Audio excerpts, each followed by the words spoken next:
Our group will present the poem First Love by John Clare. John Clare, born on the 13th July 1793, he was a romantic English poet who was mostly known for his vivid and lyrical depiction of an English countryside. He was a poor agriculture farm worker compelled to live a life of obscurity, devoid of any delight of recognition, and he was often referred to as a peasant poet. In his early life, John Clare was born into a peasant family in Hepston, England.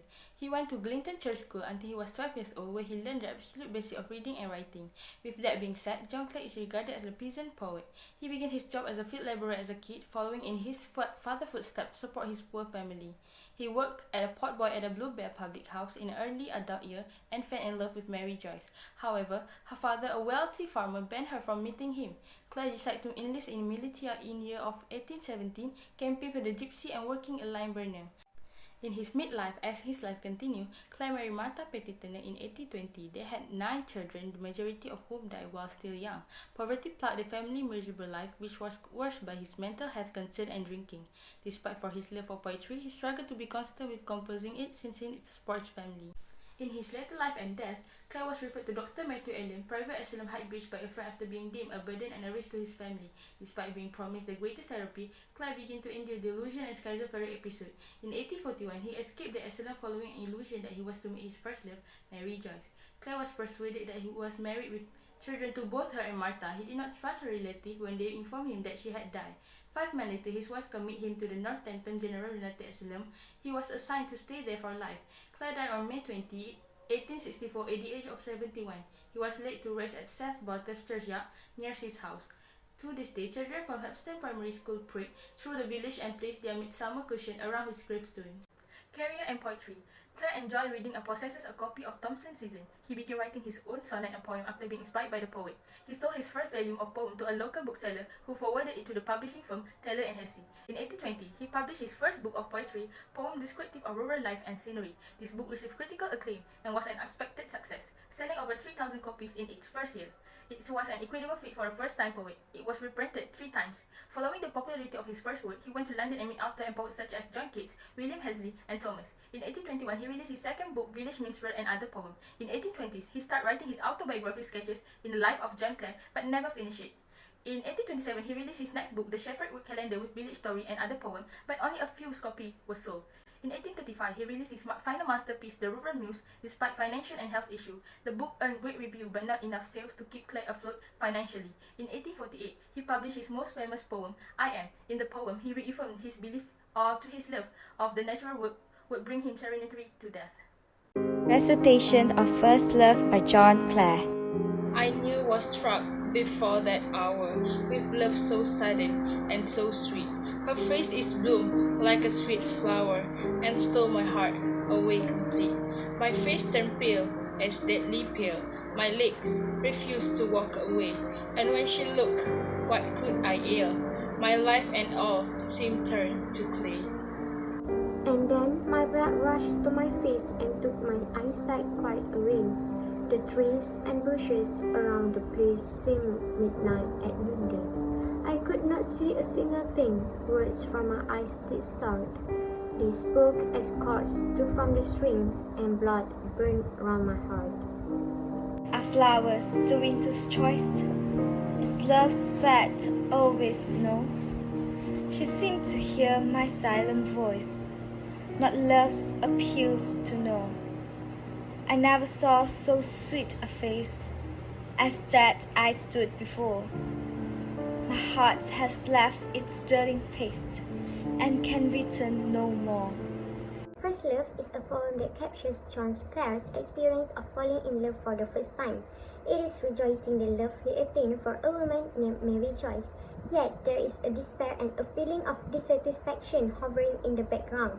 This feeling exists as the love was unrequited. The poem has an underlying tone of innocence and a flurry of emotion because it is the poet's first attempt at love, expressing his affection for Mary. We are made to go through the experience, and because the poem is written in diary style, it nearly looks as if the poet is spilling his heart out onto the paper. This is what makes the poem stand out, as one can really suffer with him. His sentiments continue to deepen in each paragraph, and we are made to witness this experience. The vivid image in the poem allow the reader to understand the physical impacts of being in love. His love was the sweetest, noblest, and deepest he had ever experienced, to the point of driving him insane later on. The beginning of the first stanza simply emphasized how sudden and unexpected the feeling was, as he had never struck before that hour. This is followed by the next line, which is so sudden and so sweet, emphasizing the shock and bewilderment of the overpowering emotion and indicating it as a new experience. The following lines describe the woman with whom he fell in love and how she appeared to him when he first saw her. Her beautiful, complex, and vibrant face seemed to be bloomed like a delicious flower. It lured him in and stole his heart right away. Every ounce of affection he had to give went to her right away. The paragraph goes on to describe how he felt physically ill as his face turned pale as deadly pale. He became lightheaded, unable to control his emotions. He could not move and had no control over his body. The woman then turns and stares at him, further complicating his dilemma. All previous control he had over his body and whole existence is lost. He is frozen like clay, waiting to be shaped to her desires. The speaker goes into further detail about how his body responded to seeing this woman in the second stanza.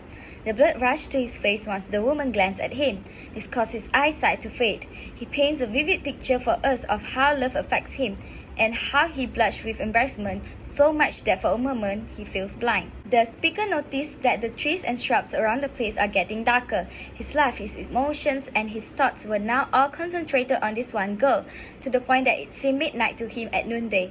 As a dark shade is pulled down over his eyes, the brightness of the day vanishes. This worsened as he could not see a single thing. In the last 3 lines of this stanza, the speaker tries, although internally, to speak to the woman. He attempts to form words with just his darkened eyes.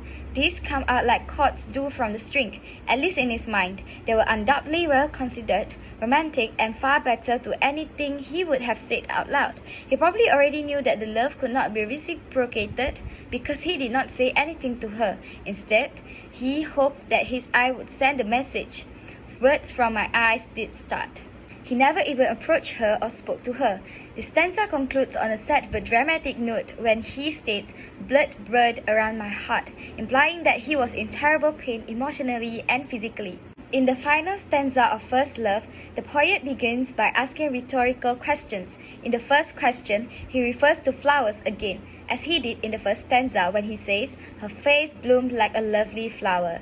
Claire also concedes that he and Mary could never be together, as demonstrated by the contrast between the words flower and winter. According to him, their relationship will be as difficult to blossom as a flower in the winter, and it will eventually wilt and die. The second question demonstrates his desperation. It obviously suggests that love is cold, deceitful, and should be approached with caution.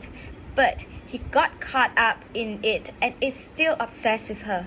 In the third and fourth line, whether she does or not, the speaker claims that she seemed to hear his silent voice. He expresses his plainly uncontrolled love to her through his eyes, and yet she did not respond to his appeals or requests for her to know him. Then, he returns to describe the woman in the next line. "Her face is so sweet," he says, "and it's unlike anything he's ever seen." Love has a powerful physical influence on his body. These new sensations appear to have taken him by surprise. The line "My heart has left its dwelling place" expresses his feelings of loneliness and desolation. Thank you for watching, everyone.